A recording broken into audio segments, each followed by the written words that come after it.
Olá, queridos amigos, irmãos e irmãs do Evangelho da Noite. Hoje estamos aqui para realizar o culto do dia 26 de agosto de 2021. E vamos começar esse culto lendo uma página de abertura do livro Vinha de Luz. É a lição 85, Substitutos. Para iluminar os que estão assentados em trevas e sombras de morte, a fim de dirigir os nossos pés pelo caminho da paz. Lucas, no capítulo 1, versículo 79. Eu fiquei espantado com esse capítulo que a gente está estudando de Mateus, que eu falei, nossa, tem 75 versículos, né? Aí depois eu vendo lá o de Marcos, o capítulo equivalente, que tem as mesmas passagens, também tem 71. E agora aqui, ó, você vê, eu acho que é quase uma resposta para mim, né? Que eu não lembrava que o capítulo 1 de Lucas tem 79. Se é que não tem mais, né? Está citando o versículo 79. Que é esse versículo que eu acabei de ler para vocês, tá? Que é para iluminar os que estão assentados em trevas e sombras de morte, a fim de dirigir os nossos pés pelo caminho da paz. É razoável que o administrador distribua serviço e responda pela mordomia que lhe foi confiada. Detendo encargos da direção, o homem é obrigado a movimentar grandes números de pessoas. Orientará os seus dirigidos, educará os subalternos, dar-lhes-á incumbências de lhes apurarem as qualidades no serviço. Ainda assim, o dirigente não se exime das obrigações fundamentais que lhe competem.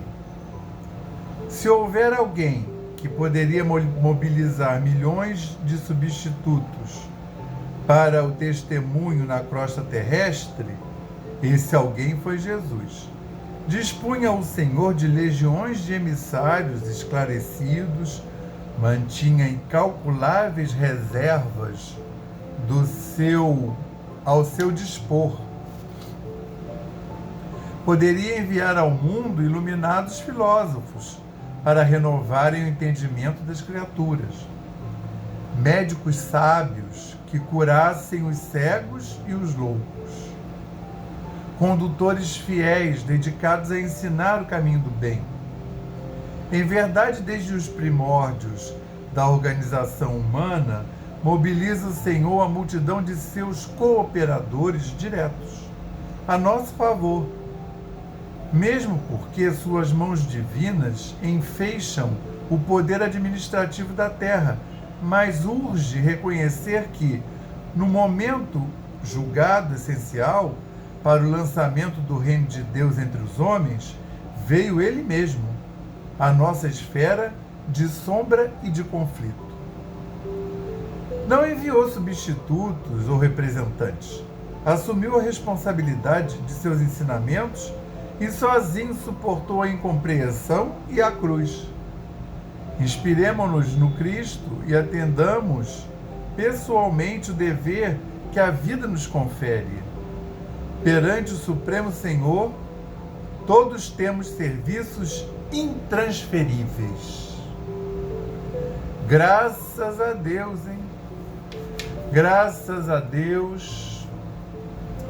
Graças ao Cristo de Deus, esse que veio aqui na terra nos ensinar, da qual a lição de abertura nos falou, e graças ao Espírito Santo de Deus, que veio também se revelar para a humanidade através do Espírito Santo Graças ainda ao nosso patrono Francisco de Assis, que tanto nos envolve, nos abraça e nos conduz. Senhor, queremos agradecer essa semana que recebemos de Tuas mãos dadivosas, todo envolvimento, todo amparo, toda o auxílio na senda, no reequilíbrio, na reharmonização, na sintonia, no orar e vigiar. Senhor Jesus, que a Tua presença se faça santa, presente nesses próximos minutos que ficaremos juntos nesse estudo. Envolve a todos nós e todos aqueles outros que estão no raio de ação desse culto. Possibilita, Senhor, a visita dos Teus agentes espirituais, os trabalhadores da egrégora da Aliança da Fraternidade e do Evangelho da Noite. Que eles possam nos visitar e nos auxiliar, nos reharmonizar, nos reenergizar, nos proteger, nos envolver, nos conduzir e nos inspirar. Dessa forma, Senhor, pedimos a autorização para dar por iniciado o culto da noite de hoje, dizendo o lema da nossa casa: paz e fraternidade. E o lema de Francisco de Assis: paz e bem, graças a Deus. Então, queridíssimos, hoje eu tenho a grata notícia que encerraremos o capítulo 26, o tal, né? E são duas passagens, tá? Uma é do versículo 69 até o 75, que é o último. E aí o pastorino dividiu em duas passagens, né? 69 e 70 é a primeira negação de Pedro. E depois de 71 a 75 são as outras negações, tá? E a gente vai ver até porque que o pastorino, né, isolou uma da outra. Fez separado estudo. É separado, mas é junto, né? Porque os acontecimentos foram em escala. Então, aqui nos versículos 69 e 70, mas isso por Mateus, tá? Lembrando sempre que nesse capítulo todas as passagens são narradas pelos quatro. Mas Pedro estava sentado fora, no pátio, e aproximou-se dali uma criada, dizendo: também tu estavas com Jesus o Galileu. Ele, porém, negou diante de todos, dizendo: não sei o que dizes. Vamos lembrar que na passagem, no estudo passado, o Pedro ele foi acompanhando, o Jesus está sendo levado preso, e Pedro está acompanhando assim de longe. Foi andando mais atrás, né? Até assim, dependendo por onde você lê, você acha que foi só Pedro, mas estava o João também junto. E a gente só sabe disso graças a João na outra passagem. Que aí ele fala que ele, aí depois de Pedro chegar lá na casa do sumo sacerdote, Caifás, e o João entra com Jesus, porque o João conhecia lá todo mundo, toda a criadagem da casa do sumo sacerdote. Não necessariamente o sumo sacerdote. Ele conhecia a criadagem, ele entrou. Mas o Pedro não. O Pedro era mais chucro, né? Não circulava. E aí o João é que pede lá para a pessoa que está na portaria, né, que é uma mulher, para ele entrar.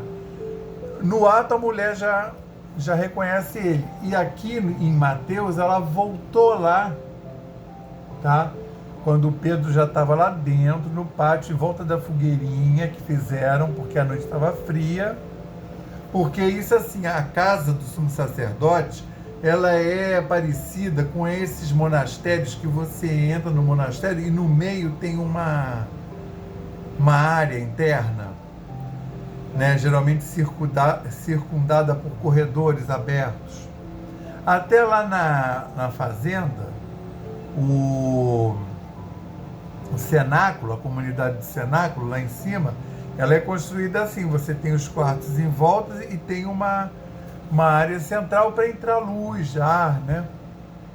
E ele estava ali, só que na casa do sumo sacerdote, você tem a portão de entrada, aí tem o hall, e você já entra nessa área interna. Então é nessa área interna que estava todo mundo aguardando, inclusive no início até Jesus também. Agora ele já foi levado lá para cima, para a sala de acariações, vamos dizer assim, né? Então, o resto ficou lá sentadinho esperando se resolver as coisas, né? Porque estava esperando amanhecer para Jesus ser julgado. Mas, enquanto isso, eles foram adiantando o interrogatório. Então, o Pedro descreve assim, o Mateus. E aí ele negou já. Ele, porém, negou diante de todos, dizendo, não sei o que dizes. Tá?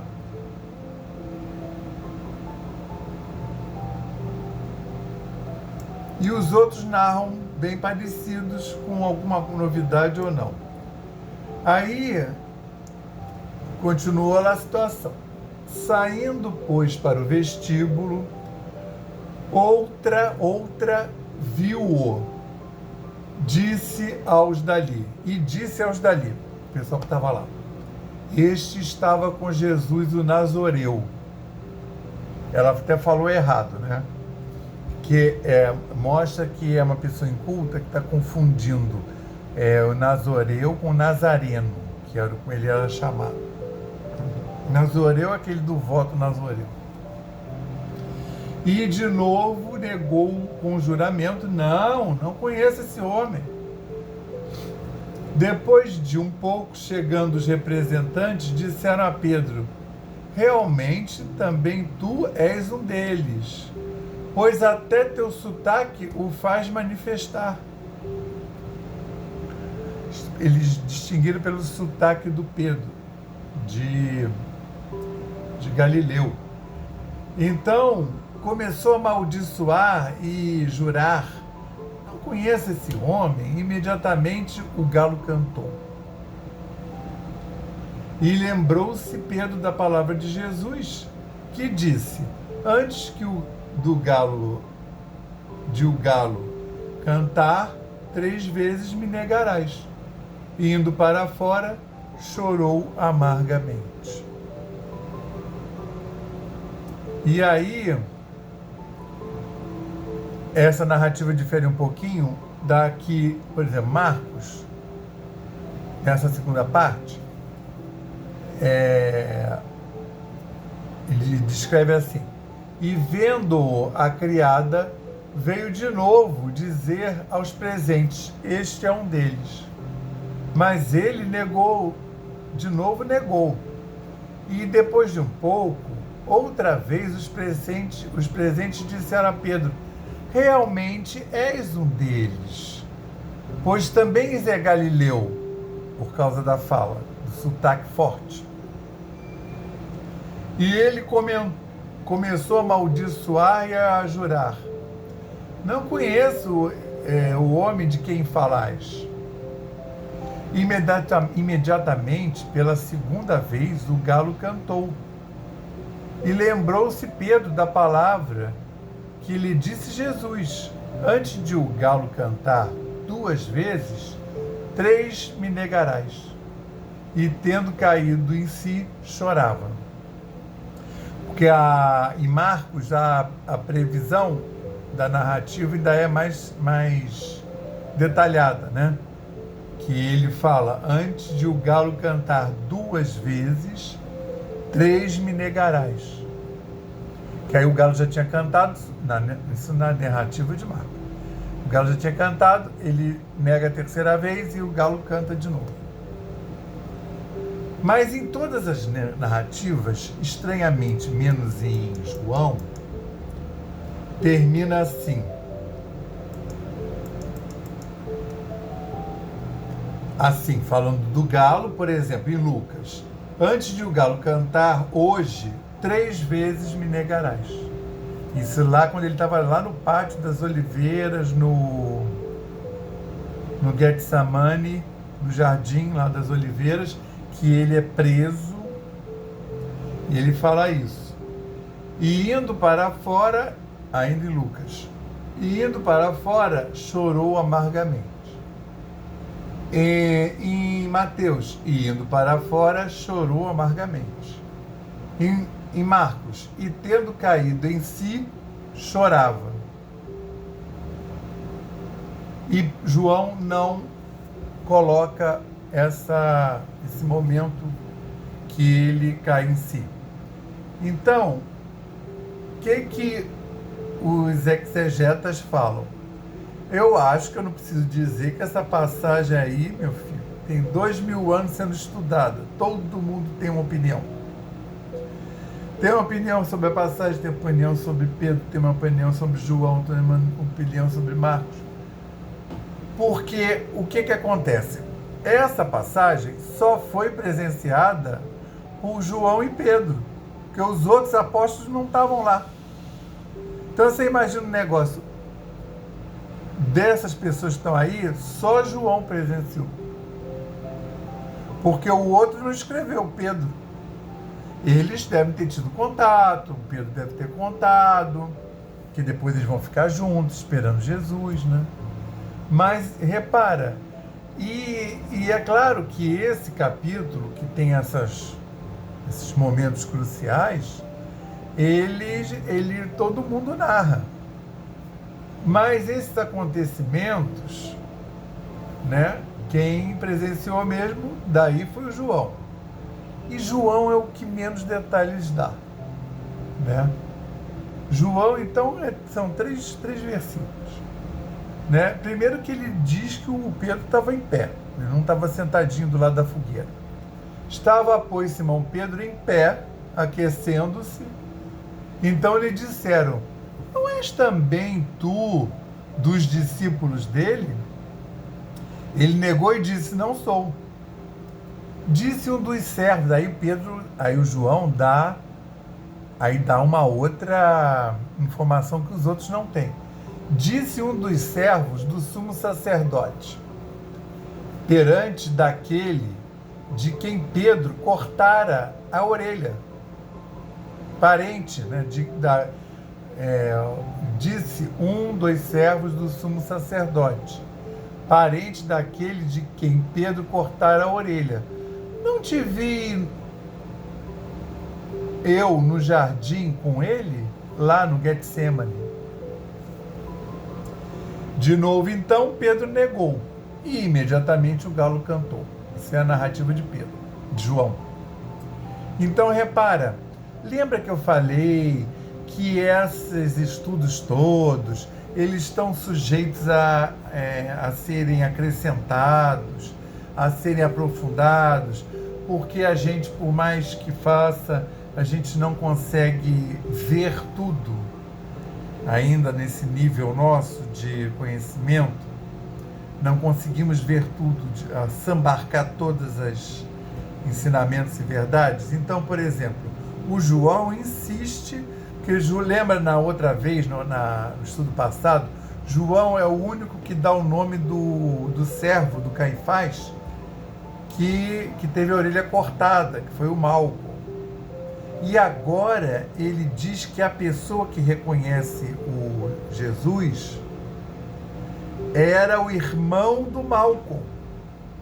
Quer dizer, o irmão já é uma outra fonte. Aqui diz, parente daquele a quem Pedro cortara a orelha. Tá? Ou seja, e que também era servo do sumo sacerdote, que está escrito aqui. Disse um dos servos do sumo sacerdote. Então, assim, isso daí é um gancho grande, bom, né? Quem era esse Malco, o que ele estava fazendo, qual era a importância, e a família dele servia ao sumo sacerdote. E João, que fez só 3 versículos, está se dispondo a colocar essa informação aí. Lá na outra passagem, ele põe assim: disse então Pedro à criada, a porteira: não és tu também, não és também tu dos discípulos deste homem? Ele disse: não sou. Entendeu? A porteira, na hora que ele entrou.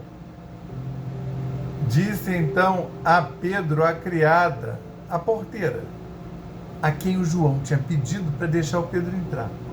Então, na hora, ela reconheceu ele. Ora, estavam os servos e guardas fazendo um braseiro, porque fazia frio, e se aqueciam. Também Pedro estava entre eles, em pé, aquecendo-se. João. Então, João afirma que Pedro estava em pé, aquecendo-se. Então, repara todo esse contexto, porque daí vão sair coisas incríveis. Pelo seguinte, então tem o povo todo que joga pedra no Pedro, porque ele negou, tendo dito que ia, não, vou morrer por ti, Senhor. E tem os outros que fazem ponderações. O Pastorino é um desses. O Pastorino defende completamente o Pedro. Por qual via? Então você vê que eu narrei agora os fatos, né? Mas você vê como o ser humano é multifacetado, como nada é como nos filmes da Disney, né? Que tem o vilão, o bandido e o mocinho, né? Então, como é que a realidade ela é multifacetada? O Pastorino lembra o seguinte: se o Pedro se declarasse logo, desde a entrada, a porteira reconheceu ele. O João entrou porque ele era conhecido da casa, né? Suspeita-se que ele entregava peixe lá. João era da comunidade lá de pescadores. E aí ele era conhecido do pessoal da casa, da criadagem, né? E ele era novinho, ele tinha 22 para 23 anos, ele devia fazer as entregas. Então João entrou porque todo mundo conhecia. Pedro não. E o Pedro já tinha mais idade e ele já falava aquele jeito de Galileu falar, né? Que é um sotaque muito forte, que era mais ou menos assim como uma pessoa que falasse assim, uma linguagem de comunidade, muito errada, falando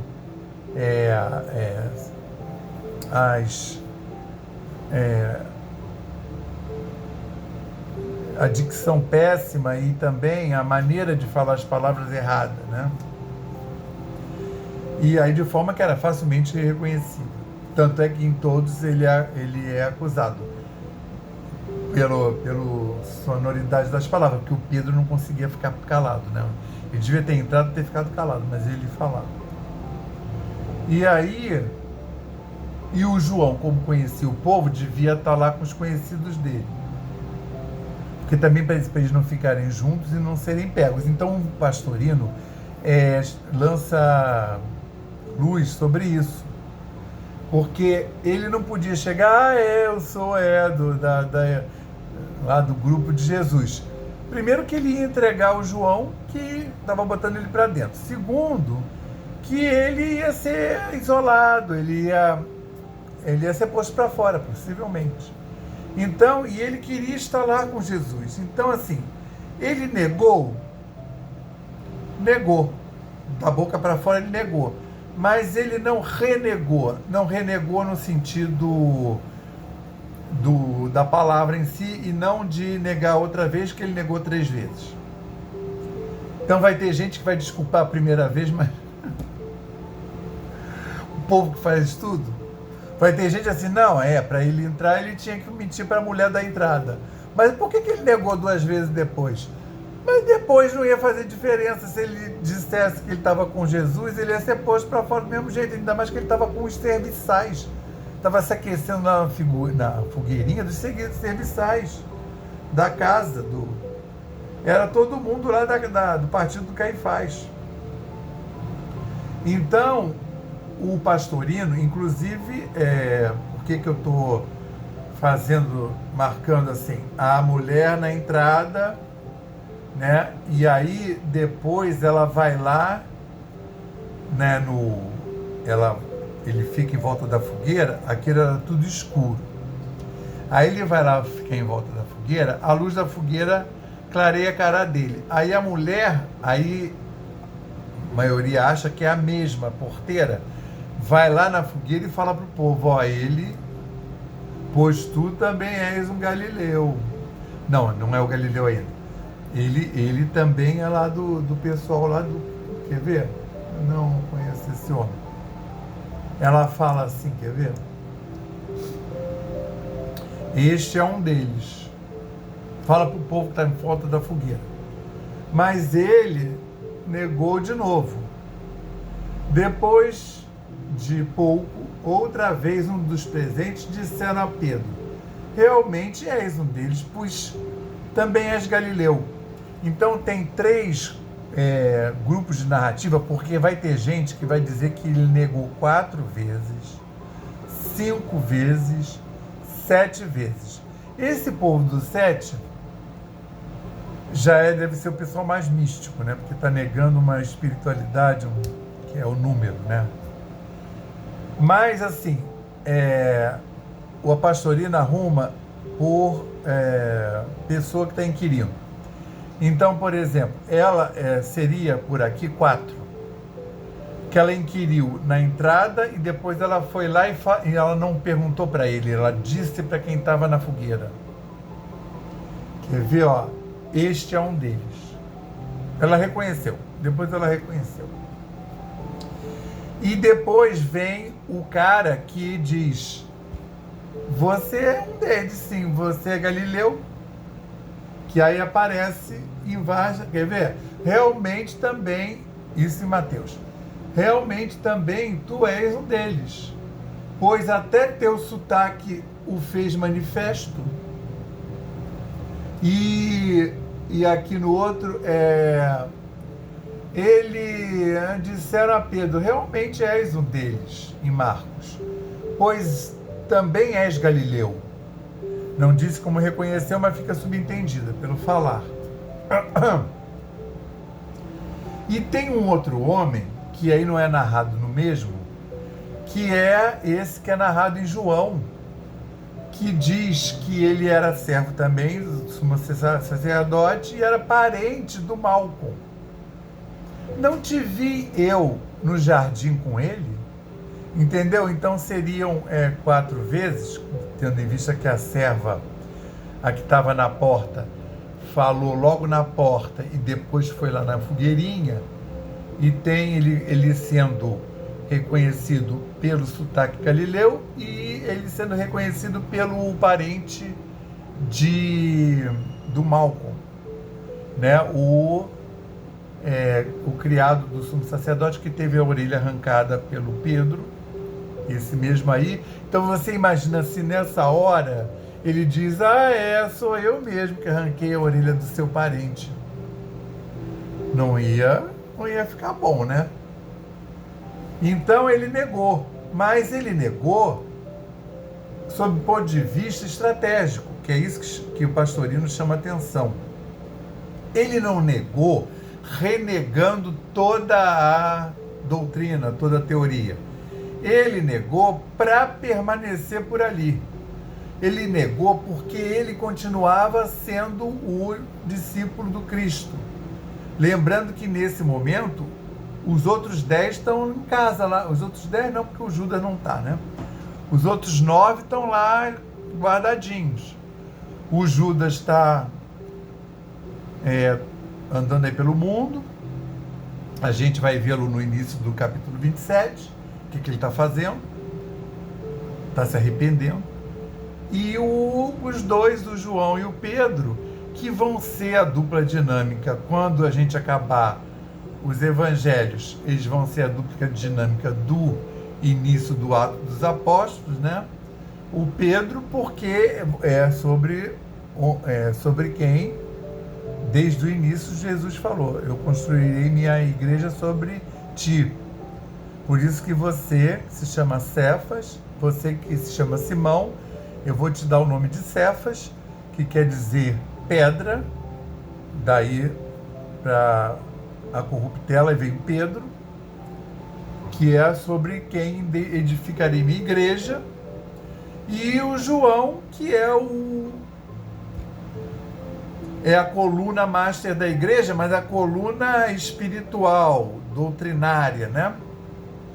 Ele vai até o fim dos tempos, até o fim do primeiro século, tá? O João só morre no final do primeiro século, depois de escrever o Apocalipse, né? Mesmo que o povo diga que ele não escreveu, mas ele estava velhinho, estava com 90 anos quase, ele ditou. O pessoal fica dizendo, ele não escreveu. Eu acho óbvio que ele não escreveu, né? Ele estava velho pra caramba, ele ditou.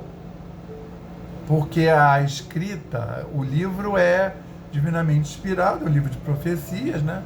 Não é qualquer coisa. E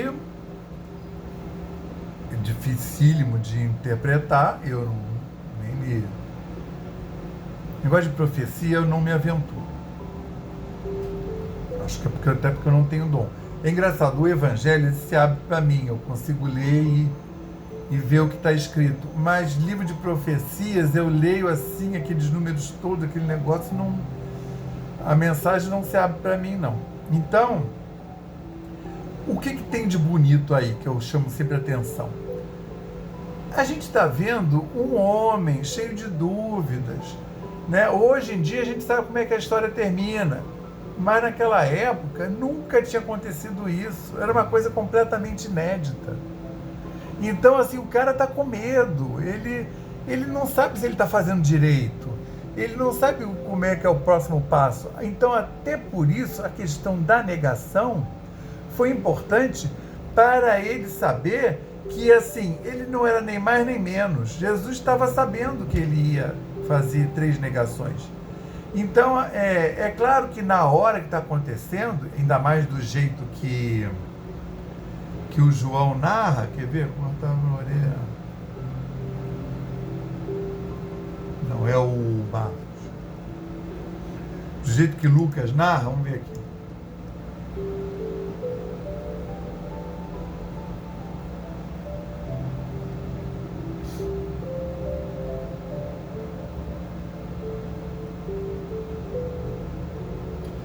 Em Lucas. E voltando-se o Senhor, olhou, aí quando Jesus, o galo cantou a 3ª vez, quando Jesus está voltando, e voltando-se o Senhor, olhou para Pedro, e Pedro lembrou-se da palavra do Senhor, como lhe disse, antes de o galo cantar, hoje 3 vezes me negarás. Então, esse momento que o Marcos descreve lindamente. Ele diz o que está acontecendo ali com Pedro, que o Pedro deve ter contado para ele. Antes de o galo cantar, em Marcos, 2 vezes me negarás 3, e tendo caído em si, chorava. Sabe o que é isso? É o caído em si. O pastorino chama atenção para o verbo. O verbo se você traduzir o verbo que está lá, é lançamento, seria lançamento sobre si mesmo. Ele se lançou sobre si mesmo, para dentro dele. Então ele caiu em si. Que só o Marcos é que descreve isso. Olha que coisa linda. Por que é linda? Porque ali é que ele fez a conversão dele. Porque, repara, os outros apóstolos todos só vão fazer a conversão lá no início do Ato dos Apóstolos. O Pedro já faz a conversão aí, quando ele cai em si. E aí os 3 relatam. E indo para fora, chorou amargamente. Isso em Mateus. E Lucas, e indo para fora, chorou amargamente. Lucas. Em Marcos, e tendo caído em si, chorava. O único que não fala nada é o João. né? Ou seja, o Pedro contou para esses outros 3, tá? E o João fez a narrativa da lembrança dele. Então, que coisa lindíssima, né? Que é aquele choro assim, mas ele era um homem, então ele sabe que ele negou. Ele negou. Ele na cabeça dele, né? Poxa, eu neguei o meu mestre, eu neguei Jesus. Mas ele ao mesmo tempo lembrava, mas ele sabia que isso ia acontecer e ele continuou confiando em mim, então vamos lá, bola para frente. E que eu acho que isso serve para a gente. Todo dia, quando a gente levanta, a gente quer fazer o máximo, quer acertar o máximo, né? Só que durante o dia a gente tem aquelas caídas, né? Aquelas quedas. Então, assim, Jesus sabe disso. Não vamos ficar olhando o leite derramado, vamos seguir dali para frente. Eu errei, pede desculpa, eu errei, mas vamos agora seguir aqui e tentar acertar? Eu faço assim, né? Claro que tem vezes que a gente fica, putz, podia ter sido mais ditoso, né? Mas somos humanos, então assim, o importante é não fazer de novo. Que Jesus nos abençoe. Vamos nos colocar agora confortavelmente sentados para levarmos o nosso passe diretamente dos nossos guias e protetores espirituais e os espíritos maravilhosos da falange de São Francisco de Assis, que eles vão nos abençoar. Elevemos mais uma vez os nossos pensamentos ao Pai e confiemos. Nós pedimos ao Cristo para que possam os nossos amigos espirituais, juntamente com os protetores de cada um aqui presente, realizar através deste passe fluídico terápico o tratamento particularizado, de acordo com as necessidades que cada um apresenta. Firmemos nossos pensamentos em São Francisco de Assis, o nosso anjo da guarda, que está presidindo esse passe em cada um de nós, cada um pelos seus espíritos protetores. Que seja suavemente depositado em nosso corpo fluídico, mental e físico, o remédio advindo das camadas superiores da vida, tão bem preparados por corações amorosos para nos atender. Rogamos ainda que os benefícios desse passe se estendam aos nossos lares, envolvendo Espera só um instantinho que eu sei. Rogamos ainda que os benefícios desse espaço se estendam aos nossos lares, envolvendo de forma carinhosa nossos familiares, parentes e amigos, proporcionando-lhes igualmente tratamento eficaz. Intimamente pedimos força para desenvolver em nós coragem, discernimento, paciência e bom ânimo em nossa lida diária, nos colocando agora na posição de receptores abertos à boa influência do alto, alentando a nossa consciência de que somos seres oriundos e viventes no universo de Deus.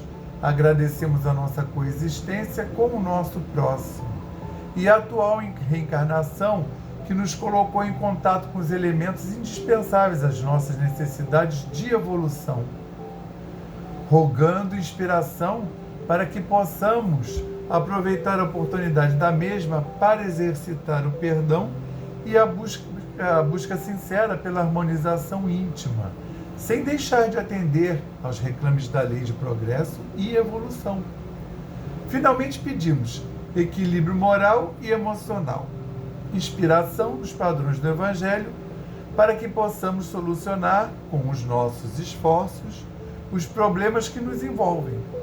Resignação positiva sem estagnação, compreensão para agir com amor-ação sem ser subserviente, proteção, forças para manter a vigilância e disposição para realizar a nossa reforma maior, graças a Deus.